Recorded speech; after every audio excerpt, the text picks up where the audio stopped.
Long before the first humans arrived, St. Paul Island was home to birds and seals. In fact, the fur seals are what brought the Russians here. The first wave of oppression.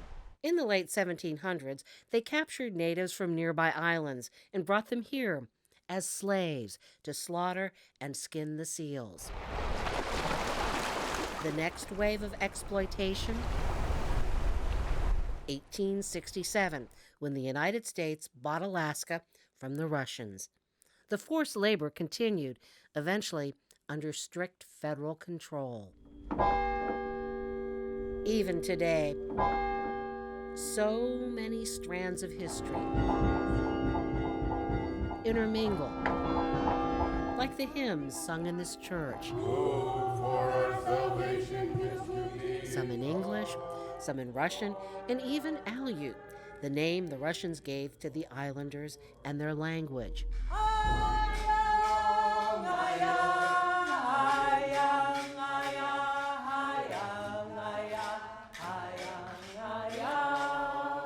Only in recent years have people on the island begun to use their own name for themselves, Unangan, and for their language, Unangam Tunu. I'm asking you, what do you want to learn about St. Paul? So much, so much. Greg Freitas says it all starts with the land. Yes, Mayungwa. This is mine. We love the sea and the land because it provides. I love my island.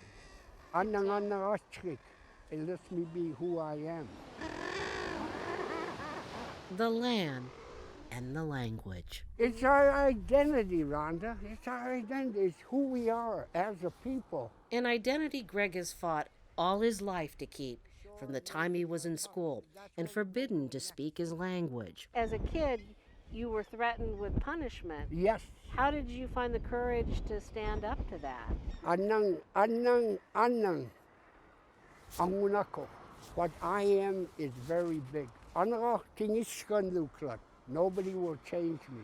And now, Greg is just one of a handful of fluent speakers left on the island, a place under siege on so many fronts. The birds that come to the island to nest and raise their young have declined. From here, all the way over to that end, we're covered with murres and all those birds. Now look what you see. They're gone. They're dead. And it's not just the birds, but also the seals. It may seem like the beaches are crowded, but the pups are at their lowest numbers in 100 years. There were thousands. Imagine that, thousands. They're gone. I mean, they're just few. The rookeries are off limits when the pups are small. A disturbance could trigger a stampede that could trample them to death. Yet despite efforts to protect them, their numbers continue to drop. Males, females, and pup, I'd say 15 to 20,000 animals. They're gone. There's one rookery completely empty. Greg says the cows normally leave their pups and swim way out into the ocean to feed and replenish their supply of milk. They can be gone for days, but now stay out longer and longer, apparently because they can't find enough to eat, so their pups go hungry and fewer survive. For the islanders who depend on the seals for their food, the fear grows. If the seals disappear, so will they, along with their language. The Unangan and the seals, their histories go hand in hand, shaped by forces beyond their control. We were slaves of the harvest. We were slaves. Greg is old enough to remember federal management of the commercial seal harvest. I started as a skin boy who would throw skins when they count them. He made 42 cents an hour. But it wasn't just the pay. It was how the government controlled almost every aspect of his family's life. These cottages were built by the government, reminders of a time when it decided who you could marry and where you could live. a time when federal managers could appear at your doorstep at any moment to inspect your home for cleanliness.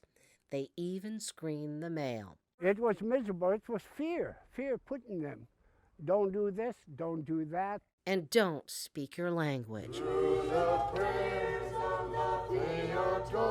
The church was the one place where the government left the Unangan alone, where they were free to speak their language, a place to keep hope alive that they would one day take back their island and their culture.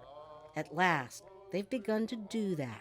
This shows the labor that it took to get the seals for their furs. Greg joins a group of tourists to watch the community dance group perform.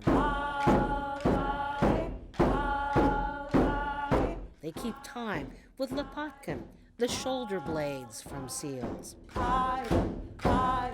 The tourists have all heard about the Alaskan gold rush, but not the fur rush that came before it.